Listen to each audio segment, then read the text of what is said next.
আসসালামু আলাইকুম। সবাই কেমন আছেন? আশা করি সবাই ভালো আছেন। আমিও আলহামদুলিল্লাহ ভালো আছি। তো আজকের যে প্যাকেটটি দেখতে পাচ্ছেন, এই প্যাকেটটি পাঠিয়েছে রনি ভাই খুলনা থেকে। আর এই ফোনটি কিন্তু ৩ মাস আগেই রিপেয়ার করা হয়েছে ঢাকা মোতালেব প্লাজা থেকে। তো মোতালেব প্লাজায় উনার পরিচিত কেউ ছিল, সেখানে দিয়ে উনি রিপেয়ার করে নিয়েছিলেন। কিন্তু খুব রিসেন্টলি আবার ফোনটি বন্ধ হয়ে যায়। তো বন্ধ হয়ে যাওয়ার পর উনি অনলাইনে অনেক ঘাটাঘাটি করেন এবং কি পরিশেষে আমার সাথে যোগাযোগ করেন। আপনারা দেখতে পাচ্ছেন অনেক যত্ন করে ফোনটি প্যাকেট করে পাঠিয়েছেন। তো একাধিক প্যাকেটের ভিতরে আমরা ফোনটি আনবক্স করছি। তো এই ফোনটি হচ্ছে পোকো X3 Pro।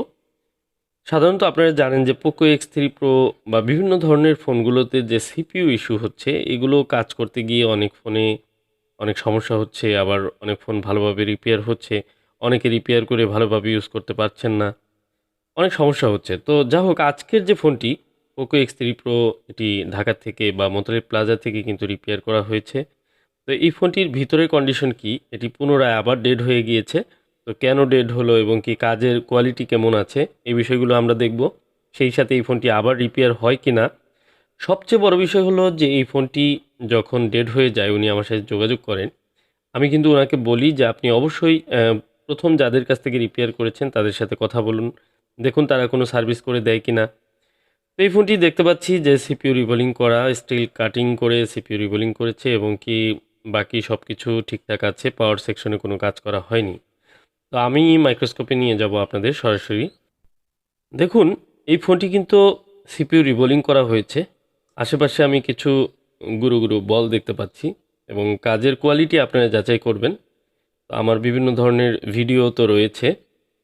আমার যে পোকো X3 Pro রিপেয়ারিং যেগুলো ইনটেক অবস্থায় আমি পেয়ে থাকি, সেগুলোর কাজের কোয়ালিটি এবং কি কাজ করা ফোনগুলো যেগুলো থাকে সেগুলোর কাজের কোয়ালিটি আপনারা অবশ্যই কম্পেয়ার করতে পারবেন।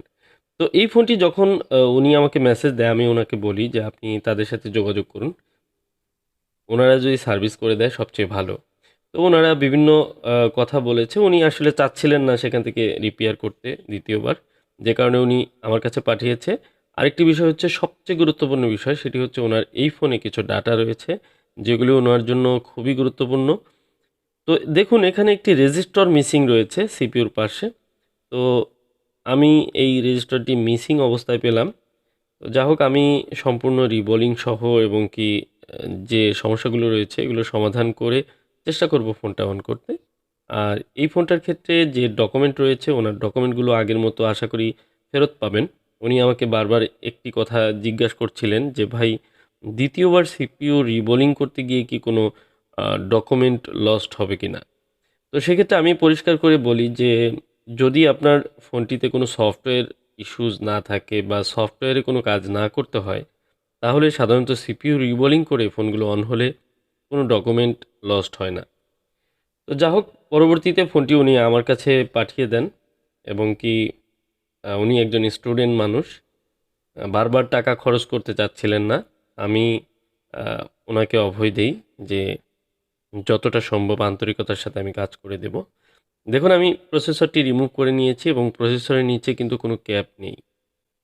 মানে একটি সিপিইউ রিবোলিংয়ের বিভিন্নভাবে আমরা কাজ করে থাকি।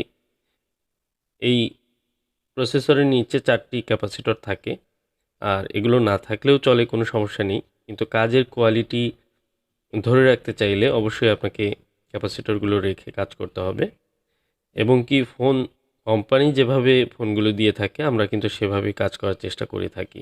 আর সেটা উচিত যে একটি কাজকে যতটা সুন্দরভাবে করা যায়, নিখুঁত রেখে কাজ করা যায়, মানে কোনো খুঁত হয়ে না যায়। আর আপনারা দেখতে পাচ্ছেন যে এখানে একটু ইউভি ব্যবহার করা হয়েছে, ইউভি গ্লু দেওয়া হয়েছে। কারণ হচ্ছে যে কর্নারে একটু লাইন শর্ট হয়ে গিয়েছিল সম্ভবত ওনার কাছে, যে কারণে উনি ইউভি দিয়ে এটি রিপেয়ার করে নিয়েছে। তো আমি এবার সিপিইউটি রিবোলিং করে নিলাম। তো প্রসেসর বা এসওসি বা সিপিইউ যেটাই বলি না কেন, আইসিটি যদি ভালো থাকে এই ফোনগুলো কিন্তু রিপেয়ার করে বা রিবোলিংয়ের মাধ্যমে আমরা কিন্তু প্রবলেমগুলো সলভ করে থাকি। বিশেষ করে যেগুলো একেবারে সিপিইউ থেকেই সমস্যা হচ্ছে বা এই আইসি থেকেই সমস্যা হচ্ছে, সেগুলো কিন্তু রিবোলিংয়ে সলভ হয়। কিন্তু এর বাইরেও কিন্তু অনেক কাজ থাকে। অনেক ফোন পাওয়ার আইসি থেকে সমস্যা হয়, ইউএফএস থেকে সমস্যা হয়, সফটওয়্যার থেকেও সমস্যা হতে পারে। আইডেন্টিফাই সঠিকভাবে করতে হবে।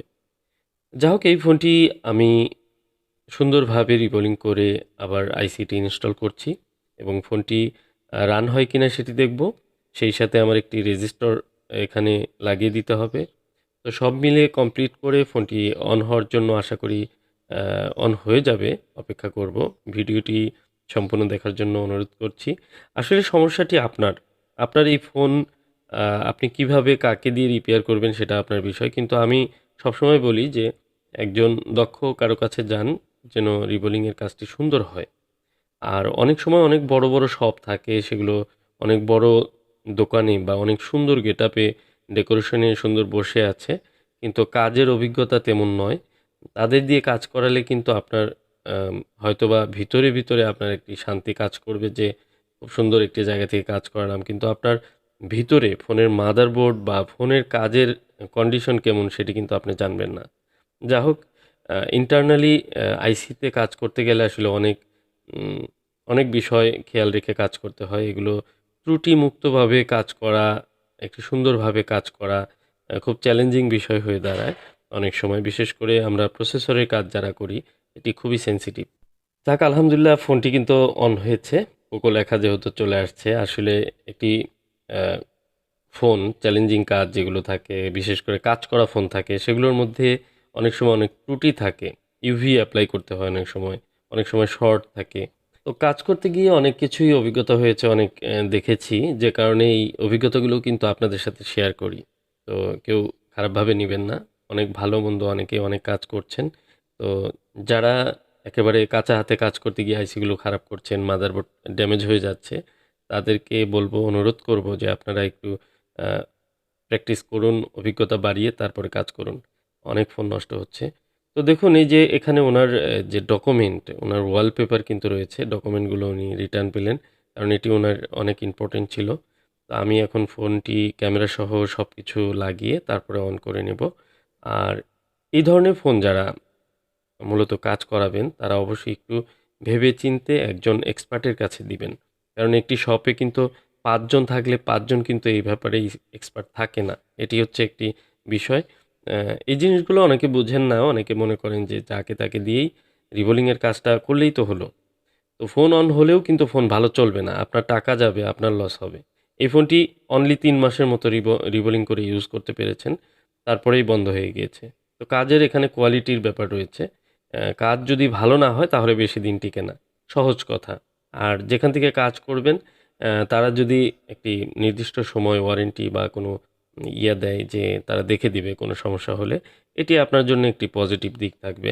কারণ এত টাকা দিয়ে রিবোলিং করে বা রিপেয়ার করে আপনি যদি ইউজ না করতে পারেন, সেই দিকে যদি তারা সাপোর্ট না দেয়, তাহলে হয়তোবা এরকমভাবে অনেক টাকা লস হয়ে যাবে।